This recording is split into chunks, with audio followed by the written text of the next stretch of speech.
आता काल आपण तिथीनुसार शिवजयंती साजरी केली आणि सगळ्यात जास्ती संख्या जी आहे शिवजयंती साजरी करणाऱ्यांची ती तारखेनुसार साजरी करतात.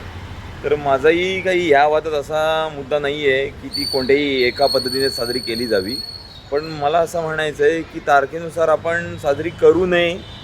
कारण का तर आपल्याकडे आपण सगळे सणवार जे आहेत, जे आपले सोपस्कर आहेत, धार्मिक विधी जे आहेत, ते सगळे आपण तिथीनुसार करतो. मुहूर्त पाहतो तो सुद्धा तिथीनुसारच पाहतो.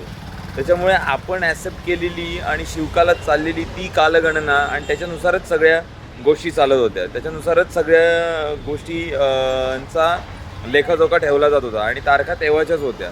त्याच्यामुळे आता जर का आपण शिवजयंती साजरी करतो आहे तर ती तिथीनुसार करणं गरजेचं आहे. याच्यात काही मोठं आपल्याला एकदम जास्ती ते बदलण्यासाठी त्रास होणार अशातला काही भाग नाही. तारखेनुसार करताना काय होतं की एक फिक्स तारीख आहे तर त्या तारखेलाच ती येणार. तिथीनुसार फक्त काय होईल, दरवर्षी तारीख बदलेल, पण बदललेली तारीख आपल्याला आधीच माहीत असणार आहे. त्याच्यामुळे तेव्हा आपण त्याची सुट्टी डिक्लेअर करूच शकतो.